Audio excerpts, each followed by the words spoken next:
Good evening to all of you. Start करेंगे आज की क्लास। हमने कल से स्टार्ट किया था पढ़ना हिंदी की क्लास को। हिंदी की क्लास में हमारा पहला टॉपिक जो चला है वो भाववाचक वो संज्ञा का टॉपिक चला। ठीक है।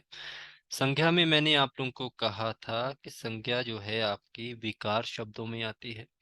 विकार या विकारी शब्दों में आती है। विकारी शब्द क्या होते हैं? वह शब्द जो लिंग, वचन, पुरुष, काल, कारक में परिवर्तित किए जा सकते हैं। ओके। तो हमने इनके बारे में कल बात की थी। विकारी शब्द चार प्रकार के मैंने आपको बताया था। शब्दों के भेद के अनुसार अगर हम चलें तो ये चार प्रकार के होते हैं। संज्ञा, सर्वनाम, विशेषण और क्रिया को हमने इसके अंतर्गत आप लोगों का पढ़ना है। फिर हम लोगों ने जातिवाचक संज्ञा पढ़ी थी, जो जिसके चार टाइप हैं। मैंने आप लोगों को बताए थे टोटल 5 तरह की होती है संज्ञा। पर संज्ञा को अगर आप लोगों का मूल भेद जाने तो संज्ञा के 3 ही मूल भेद हैं। जातिवाचक, व्यक्तिवाचक और आप लोगों का भाववाचक। फिर आप लोगों से कहा था कि आपको अगर आता है क्वेश्चन, एक तो क्वेश्चन आएगा कि संख्या के कितने मूल भेद हैं और एक क्वेश्चन आएगा संख्या के कुल कितने भेद हैं। अगर आपको मूल भेद आएंगे तो टोटल है 3, कुल भेद आएंगे तो टोटल है 5। 3 कौन कौन से? जातिवाचक संख्या, व्यक्तिवाचक संख्या और भाववाचक संख्या। इसमें कौन कौन से होंगे? 3 तो पिछले ही रिपीट होंगे, प्लस इसमें 2 ऐड हो जाएंगे। द फर्स्ट इज समूहवाचक एंड सेकंड इज द्रव्यवाचक। ओके। फिर मैंने आप लोगों से कहा था समूहवाचक और द्रव्यवाचक संख्या को जातिवाचक संख्या के अंतर्गत ही माना जाता है। इस कारण हमारे जो मूल संज्ञा है वो टोटल 3 है, बट हमें 5 भी याद रखनी पड़ेगी। डिटेल में हमें द्रव्यवाचक को भी पढ़ना है, समूहवाचक को भी पढ़ना है। तो फिर हमने पढ़ा था सबसे पहले जातिवाचक। जातिवाचक क्या होता है? जातिवाचक जहां किसी वस्तु, पदार्थ, प्राणी की जाति, उसका वर्ग, उसका समुदाय या उसकी समष्टि का क्या किया जाए, ज्ञान या बोध कराया जाए, उसे हम जातिवाचक संख्या के नाम से कहते हैं। जैसे गाय, मैंने एग्जाम्पल दी थी आपको गाय। तो गाय की कितनी नस्लें होती हैं? नील गाय होती है, देसी गाय होती है, जर्सी गाय होती है। अगर गाय आया है ऑप्शन तो उसका मतलब जातिवाचक है, अगर नील गाय आया है तो वो व्यक्तिवाचक है। लड़का, लड़का कौन सा लड़का? राम है, श्याम है, मोहन है, सोहन है। ठीक है। इस तरह जातिवाचक। व्यक्तिवाचक की बात की, जहां पे सिंगल पर्सन की बात की जाएगी वो व्यक्तिवाचक है।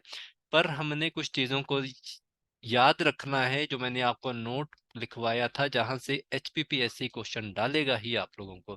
थ्योरेटिकल क्वेश्चन ज्यादा आने के चांसेस रहेंगे आप लोगों को इसमें। थ्योरेटिकल का मतलब होता है आपको डायरेक्टली नहीं कह देगा गाय क्या है, जातिवाचक है, व्यक्तिवाचक है, या गाय हमारी माता है, ऐसे लिख देगा और बोलेगा बताओ इसकी जातिवाचक बनाओ, कि सॉरी जातिवाचक है या व्यक्ति, ऐसे नहीं आएगा।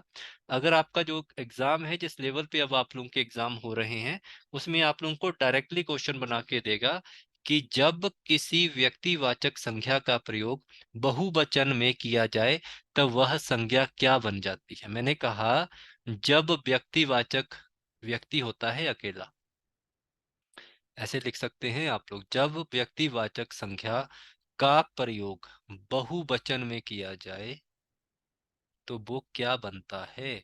तब वह किसकी आकृति, किसका रूप धारण कर लेता है, या कौन सी संख्या बन जाती है? तब वह जातिवाचक संख्या बन जाती है। ठीक है। क्या बन जाएगी? जातिवाचक संख्या बन जाएगी, जो हमने कल डिटेल में पढ़ेगा। फिर मैंने आपको कहा था जब व्यक्तिवाचक संख्या, मैं आपको सारा का सारा टाइप करके दे दूंगा जो मैंने कल आप लोगों को पढ़ाया था, और पीडीएफ अपडेट हो जाएगी जब संख्या का चैप्टर में कंप्लीट करूंगा। जब व्यक्तिवाचक संख्या का प्रयोग किसी वर्ग, किसी जाति, किसी समुदाय या अनेक के लिए किया जाए तब भी वो जाके जातिवाचक संख्या बन जाती है। ठीक है। बात कहने की एक ही है। मैंने यहाँ पे बहुवचन प्रयोग कर दिया और मैंने यहाँ पे बहुवचन में आपका वर्ग होता, क्योंकि वर्ग अकेला नहीं होगा, जाति अकेली नहीं होगी, आपका जो समुदाय होगा वो अकेला नहीं होगा। तो या अनेक के लिए किया जाए तो वो जातिवाचक धारण कर लेती है अपना रूप। कैसे? आप लोगों ने कैसे समझा था? मैंने आपको एग्जाम्पल दिए थे। राम का एग्जाम्पल आप लोगों को दिया था, कुंभकर्ण का एग्जाम्पल दिया था, सीता का एग्जाम्पल दिया था। अब राम की बात की जाए आप लोगों को, तो वो किस तरह से समझते हैं।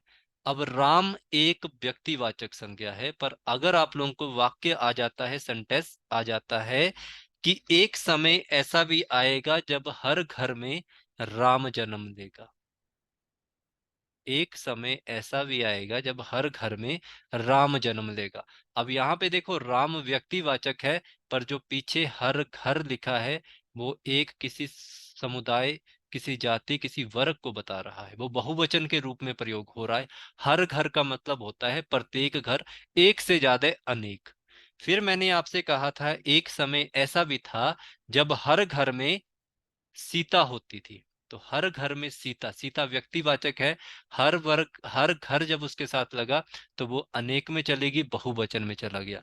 फिर मैंने आपसे कहा परीक्षा समाप्त होते ही सभी छात्र, परीक्षा समाप्त होते ही सभी छात्र कुंभकर्णी नींद में चले गए।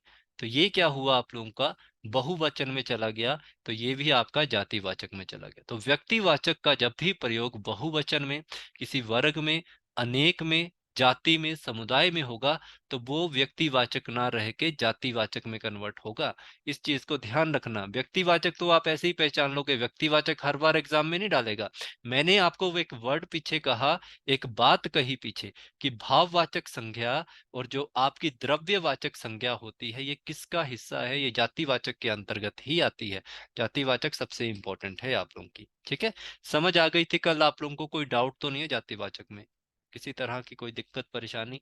आप लोगों को जो मैंने पीडीएफ अपडेट की थी एक किताब की, उससे भी क्वेश्चन लगाना शुरू कर दीजिए आप लोग, आपके सारे क्वेश्चन क्लियर हो जाएंगे, ठीक है। डिटेल बीच की पढ़ना चाहें पढ़ सकते हैं, बट आप एमसीक्यूज लगाइए, मेरे हिसाब से उसी से आपकी बात बन जाएगी। बाकी जो मैं एमसीक्यूज 25 से 30 आप लोगों के साथ शेयर करूंगा, जो भी आपके एग्जाम में, प्रीवियस एग्जाम में पूछे गए क्वेश्चन हैं, उससे कितने क्वेश्चन बन सकते हैं वो सारे उसमें अपडेट हो जाएंगे। आज की बात जो हमारी होगी वो होगी भाववाचक संख्या के ऊपर, ठीक है। भाववाचक संज्ञा जो हमारी होगी आज हम इसको पढ़ेंगे। हमेशा याद रखना, भाव का मतलब होता है हमारे इमोशन। क्या हम इमोशन को स्पर्श कर सकते हैं? अपने इमोशन को कोई टच कर सकता है? नहीं कर सकता है। इसलिए भाववाचक संज्ञा अस्पर्शी होती है, अनटचेबल होती है, उसको स्पर्श नहीं किया जा सकता है, उसको सिर्फ महसूस किया जा सकता है। बचपन, बचपन को कभी टच नहीं कर सकते, उसको महसूस कर सकते हैं, उसको देख सकते हैं।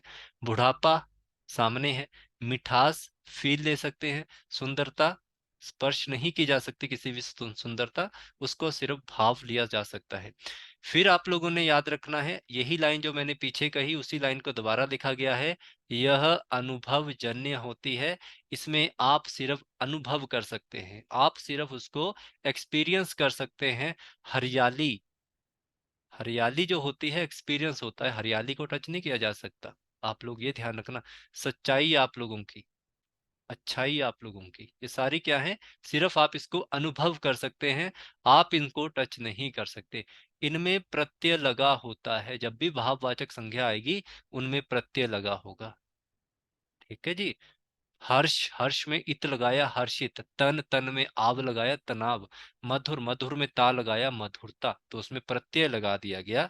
अब ये प्रत्यय क्या होता है? प्रत्यय एक ऐसा शब्दांश होता है जो किसी भी शब्द के अंत में जुड़ जाता है, और उसके बाद उसका, प्रत्यय का हमेशा याद रखना खुद का कोई अर्थ नहीं होता प्रत्यय का, वो किसी शब्द को पकड़ता है, उसके साथ अपने आप को जोड़ता है और एक नया शब्द बना देता है, प्रत्यय वो होता है।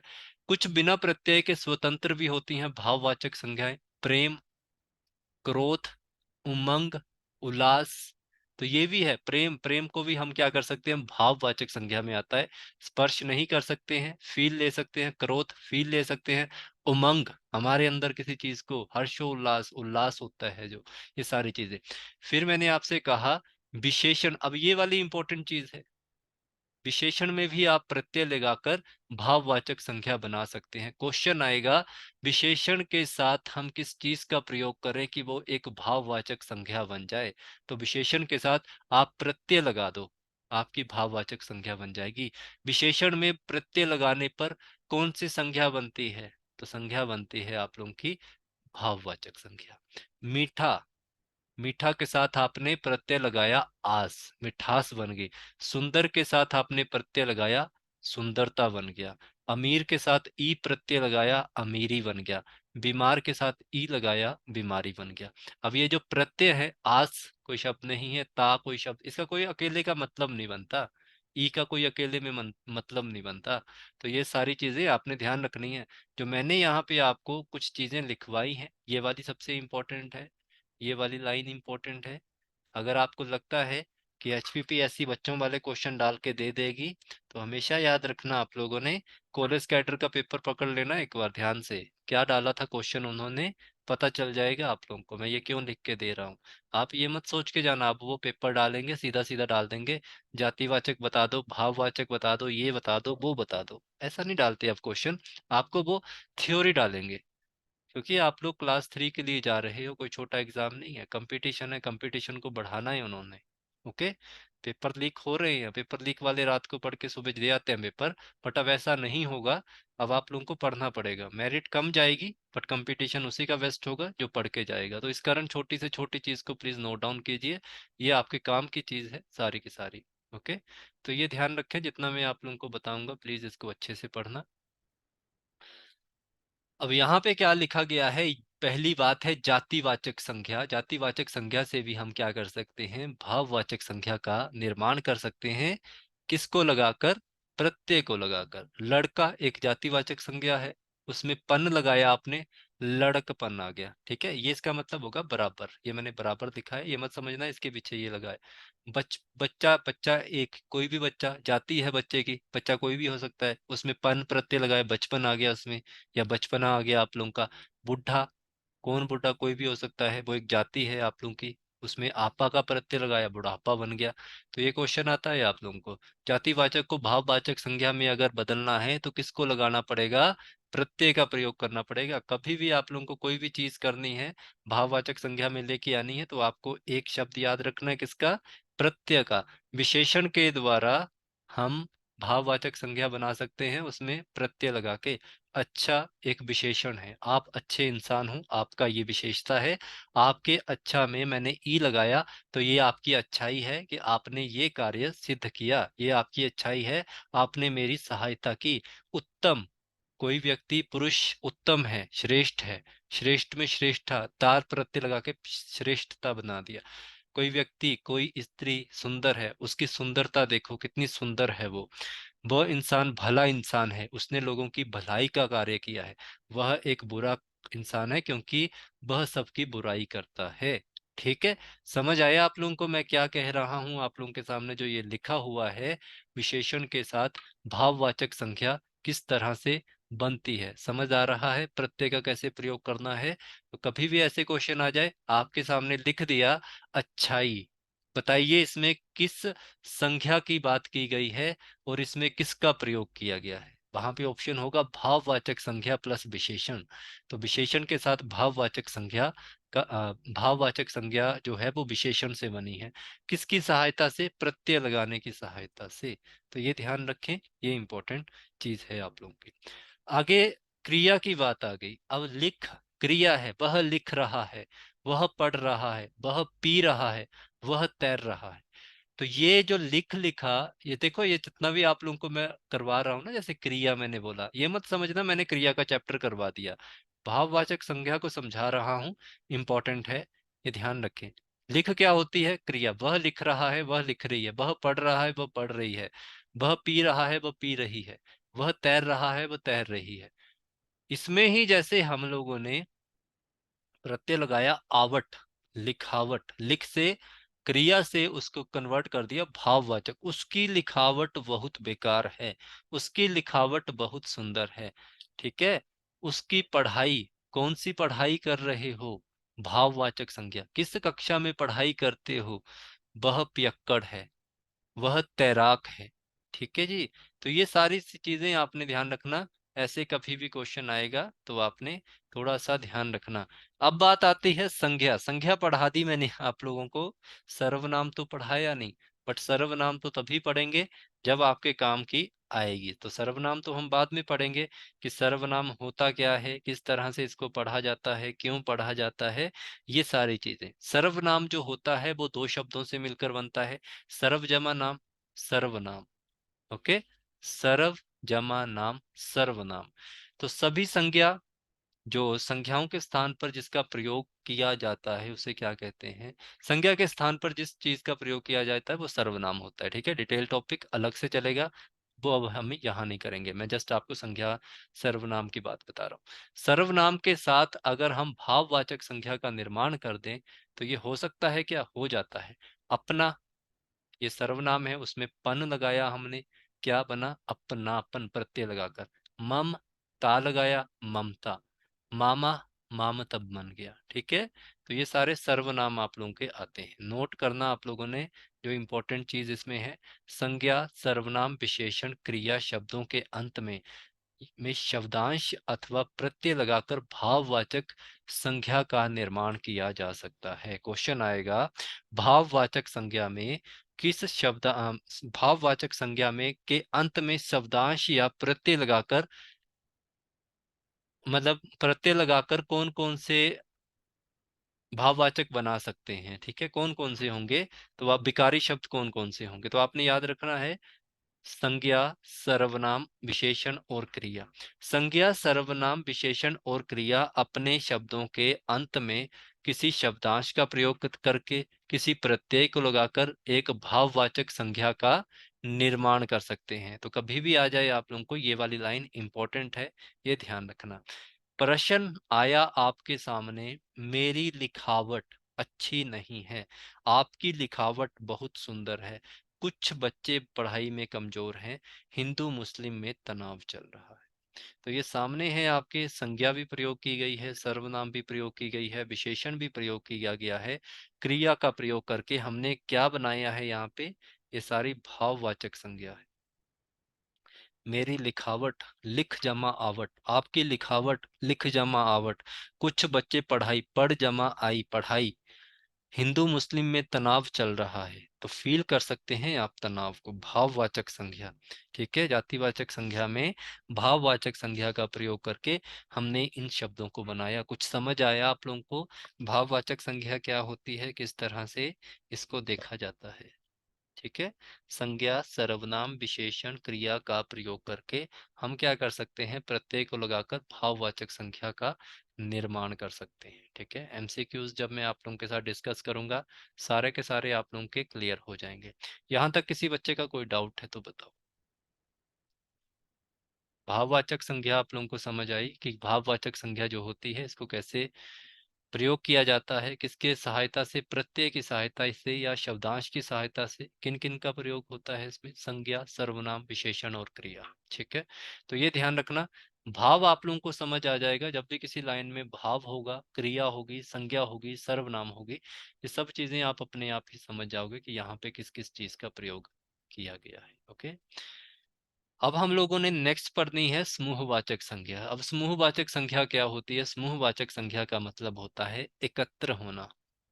समूह मतलब होता है एक जगह इकट्ठे, एकत्र लिख लो, एकत्रित लिख लो, समूह हो लिख लो, कुछ भी लिख लो, जहाँ पे ग्रुपिंग होती है, एक से ज्यादा चीजें होंगी, वो आपका समूहवाचक संख्या में होता है। तो आपने यहाँ पे इसकी डेफिनेशन लिखना चाहें तो लिख सकते हैं, किसी वस्तु, पदार्थ, प्राणी का एक ही जगह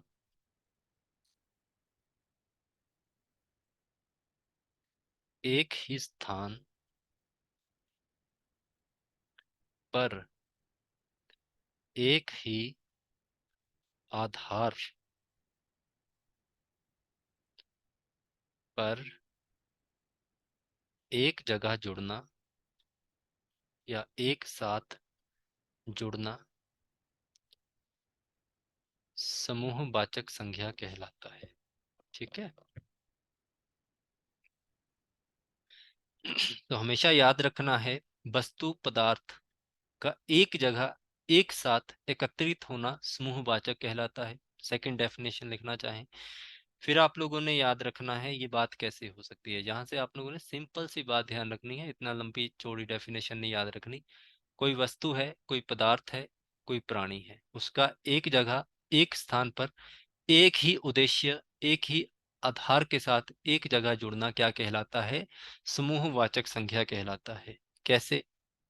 संघ, इसका एक ही आधार होता है, एक ही इसका अ, आधार कह लो, इसका एक तरह का मत कह लो, ठीक है, एक ही उद्देश्य कह लो, तो एक जगह ये जुड़ते हैं। फिर आप लोगों ने देखा होगा, संघ कह लो, संगठन कह लो, समिति कह लो, सेना कह लो, कक्षा कह लो, भीड़, झुंड, गुच्छा, गिरोह, ये वर्ड याद रखना, इनसे बन जाएंगे आपको, इन्हीं से ही क्वेश्चन बन जाएंगे। सेना हो गया, फौज लिख लो, पुलिस, कबीला, बाजार, जत्था, काफिला इत्यादि। ठीक है, तो आपने देखा होगा, एक संघ का, एक संगठन का, एक समिति का, एक सेना का, कक्षा का, भीड़ का, झुंड का, गुच्छा, गिरोह, फौज, पुलिस, कबीला, बाजार, जत्था, काफिला, तो ये क्या होते हैं आप लोगों के? तो ये क्या है? सभ्यता लिख लो यहाँ पे। ठीक है, तो इन सब का क्या होता है? एक ही जगह पे ये जुड़ते हैं, एक ही स्थान पे रहते हैं, इनका एक ही आधार होता है, एक ही उद्देश्य होता है, जिस कारण ये एक जगह क्या होते हैं? जुड़ते हैं। तो समूहवाचक संज्ञा हम किसे कह सकते हैं? संघ को कह सकते हैं, संगठन को कह सकते हैं, किसी भी चीज को। ये ध्यान आप लोगों ने रखना है। इंपॉर्टेंट चीज आप लोगों ने क्या याद रखनी है? मान लो आपको ऑप्शन आ गया झुंड के ऊपर, और ऑप्शन में समूहवाचक ही नहीं है, तो आप मुझे एक चीज बताओ, अगर समूहवाचक ऑप्शन में नहीं होगा तो आपका राइट आंसर और क्या हो सकता है? समूह की बात की तो हमने पीछे अभी पढ़ा जातिवाचक संख्या, तो हमेशा आपका आंसर जातिवाचक होगा। क्या होगा? जातिवाचक, क्योंकि जाति भी एक समूह को करती है, रिप्रेजेंट करती है। जाति एक संगठन को, समूह कह लो, समूह ज्यादा अच्छा रहेगा, क्योंकि एक ही चीज से जब वो चलती है, एक ही नस्ल से चलती है, तो वो जातिवाचक संख्या आती है। जैसे हम कह सकते हैं ऊंटों का काफिला जा रहा है, ऊंटों का काफिला जा रहा है, तो इसमें ऊंट जो हैं एक से ज्यादा हैं। काफिला समझ गए आप क्या है? अब समूहवाचक है, एक साथ जा रहा है। तो अब मान लो समूहवाचक ऑप्शन में नहीं है, तो ऊंट, कौन सा ऊंट? छोटा ऊंट, बड़ा ऊंट, मिडल ऊंट, कौन सा ऊंट? भूरा ऊंट, कितने भी कलर इसके होते हैं। तो यह समझ गए आप लोग मैंने क्यों कहा अगर ऑप्शन में ये नहीं है तो ऑप्शन में जातिवाचक संज्ञा होगा, तो जातिवाचक राइट आंसर होगा। फिर आप कह लो वाहनों का काफिला जा रहा है, तो वाहन कौन सा? बस है, ट्रक है, मोटरसाइकिल है, क्या है? हमें इतना पता चला कि काफिला से हमने समझ लिया कि ये तो समूहवाचक है, पर जब हमें समूहवाचक मिला ही नहीं तो वो जातिवाचक है। इसी कारण मैंने आपसे कहा समूहवाचक और द्रव्यवाचक किसके अंग माने गए हैं? जातिवाचक के माने गए हैं। ठीक है, तीर्थ यात्रियों का जत्था जा रहा है, तीर्थ यात्रियों का जत्था जा रहा है। तीर्थ यात्रियों में कौन आ सकते हैं? अकेले क्या मेल पर्सन आएंगे? नहीं, स्त्री भी आएगी, पुरुष आएंगे, महिला आएगी, बच्चा आएगा, बच्ची आएगी, बूढ़े आएंगे, बुजुर्ग आएंगे, ये सारे आएंगे। तो समूहवाचक, हमने तो जत्थे से पता लगा कि जत्था मतलब समूह, एक साथ जा रहे हैं वो। प्रकाश का पुंज होता है, प्रकाश, धीमा प्रकाश, तेज प्रकाश, पुंज, रोशनी उसकी, है ना? तो ये चीजें आपने ध्यान रखना है। चोरों का क्या होता है? गिरोह, चोरों का गिरोह देखा मैंने आज। चोर कौन से? क्या वो स्त्री चोर थी? क्या वो पुरुष चोर थे? क्या वो बच्चे चोर थे? क्या वो लड़की थे? कौन थे वो? ये सारी चीजें ध्यान रखना। पशु झुंड में पाए जाते हैं, पशु झुंड में पाए जाते हैं। झुंड तो समूह हो गया, पर पशु कौन से थे? वो पशु जाति को रिप्रेजेंट कर रहे हैं, झुंड आपका समूह को रिप्रेजेंट कर रहा है। बच्चे कुछ समझ आया आप लोगों को जो मैंने यहाँ पे बात कही? कोई डाउट इसमें आप लोगों को? समूहवाचक आपको इसलिए इजी भी लग सकता है क्योंकि जातिवाचक आप लोगों ने पढ़ लिया है। समूहवाचक आप लोगों को समझ आया? जितने भी स्टूडेंट जुड़े हैं प्लीज हाँ ना जो भी कहना चाहें आप कह सकते हैं। अगर नहीं समझ आया मैं रिपीट कर सकता हूँ आप लोगों के लिए। ओके, बता दीजिए मुझे समूहवाचक क्या है? समूहवाचक जो होता है किसी पदार्थ, किसी प्राणी, किसी वस्तु का एक ही जगह, एक ही स्थान, एक ही उद्देश्य, एक ही आधार के लिए एक जगह एक साथ जुड़ना समूहवाचक कहलाता है। समझ आ गया इतनी सी बात? एक और टॉपिक छोटा सा करना है इसके साथ हमने। पता नहीं लगेगा तो मुझे बता देना, मैं करवा दूंगा फिर से रिपीट, ऐसा कुछ नहीं है। बट जब आप लोग क्वेश्चन करोगे तो आप लोगों को अपने आप समझ आना आ जाएगा कि ये क्या कह रहे हैं या ये क्या है। अब बात करेंगे यहाँ पे द्रव्यवाचक की। क्या करेंगे? द्रव्यवाचक की बात कहेंगे कि द्रव्यवाचक आप लोगों का होता क्या है। द्रव्यवाचक आप लोगों ने हमेशा याद रखना है। अच्छा, द्रव्यवाचक भी आता है ऑप्शन में, पदार्थवाचक भी आता है। द्रव्यवाचक आप लोगों का ठोस भी हो सकता है, तरल अवस्था में भी होता है। लिख लें इसे आप प्लीज। ठोस एवं तरल अवस्था में या रूप में द्रव्यवाचक या पदार्थवाचक होता है। तो ये कौन सा होगा आप लोगों का? तो आपने याद रखना है, पत्थर ठोस है, लकड़ी ठोस है, कोयला नरम नहीं ठोस है, पानी तरल है। ठीक है, इस तरह के क्वेश्चन आएंगे तो ये मत ढूंढना पत्थर गया। पत्थर जातिवाचक होगा, पत्थर व्यक्तिवाचक होगा, पत्थर समूहवाचक होगा, लकड़ी जातिवाचक में आ गई, व्यक्तिवाचक में आ गई, किस में आ गई, कोयला किस में आ गया ना। तो ये भी ध्यान रखना। फिर ये अगर ठोस और तरल में हुआ तो धातु और अधातु के रूप में भी होता है। धातु के रूप में भी होगा, अधातु के रूप में भी पाया जाता है। Hydrogen, oxygen. ठीक है, यहाँ तक आपका एग्जामिनर पहुंचता नहीं है बट आपको पहुंचना चाहिए, तभी तो आगे बढ़ोगे आप लोग। पीछे से ही बस उतने इतनी डेफिनेशन पढ़ के चले गए तो फायदा क्या उसका, मेरिट में कहाँ होगे। लोहा, तांबा, सोना, कभी भी इनकी बात होगी तो ध्यान रखना। लोहा, तांबा, सोना, पीतल जो भी हैं आप लोगों की सारी धातुएं धातुएं आ जाती हैं। फिर आप लोगों ने याद रखना है, द्रव्य या पदार्थ को मापा भी जाता है, तोला भी जाता है। दूध, दूध को मापा जाता है। घी तोला जाता है इसको। चावल तोले जाएंगे, आटा, पानी जो भी है। ठीक है, तो ये सारे हैं आप लोगों के जिनको मापा जाए, जिनको तोला जाए। उस पर लकड़ी लुकड़ी भी आ जाएगी, उनको तोला जाता है। तो ये मत सोचना कि यहाँ पे सिर्फ दूध की, चावल, आटा आएगा। सारी चीजें ऊपर वाली आ जाएंगी आप लोगों की। ओके, तो आपने याद रखना है द्रव्यवाचक ढेर के रूप में भी हो सकता है। तो ढेर की अवस्था में कौन आता है? आपकी मिट्टी, रेत, बालू, जो कहना चाहें आप कह सकते हैं। फिर आप लोगों ने याद रखना है द्रव्यवाचक अगणनीय भी होता है। अगणनीय होता है। चावल, आटा, घी, दूध, इसको गण सकते हैं आप लोग। ठीक है, गणनीय तो होगा, अगणनीय भी होगा। ओके, तो आपने याद रखना है अगणनीय किस तरह से? फल, जीरा, हल्दी, अदरक, जो भी आप लोग कहना चाहें। तो आप इन चीज़ों को वैसा तो नहीं कहते जाके कि आप कभी भी अगर वहां पे गए होंगे मार्केट में, आप कहेंगे कि जो मुझे 100 दाने क्या कर दो आप, जीरे के दे दो, हल्दी के दे दो। फल मुझे क्या करो, केले आप गिन के दे दो 2। ठीक है, सेब आप दे 2 दे दो। देखो, जब गणनीय और अनगणनीय, जैसे मान लो आप केला लेने गए, आपने उसे क्या कहा, मुझे 1 किलो से केले दे दो, तो वो ऐसा नहीं करेगा, वो आपको गिन के दे देगा। अगर आप बोलोगे कि आप मुझे 2 सेब दे दो, तो वो 2 सेब आपको ऐसे उठा के नहीं देगा, उसको मापेगा, तोलेगा, फिर देगा। हल्दी, आप क्या बोलोगे, मुझे इतनी सारी हल्दी दे दो, इतने इतने दाने हल्दी के दे दो, तो वो मापेगा, उसको तोल के देगा। तो ये याद रखना, अगणनीय जो शब्द होगा वो यहाँ पे यूज किया जाता है, क्योंकि फल, सारे के सारे फलों को आप गिन के नहीं। अब आप बोलोगे अंगूर का गुच्छा लेने गए, आप कहेंगे 30 अंगूर दे दो, इसमें से 30 बेर दे दो, 10 बेर दे दो। तो ये चीजें आप लोगों ने ध्यान रखनी है। द्रव्यवाचक और पदार्थवाचक के ऊपर कभी भी क्वेश्चन आ जाए तो हमेशा याद रखना, किसी ठोस एवं तरल व्यवस्था की बात की जाए तो आप लोगों का ये होगा।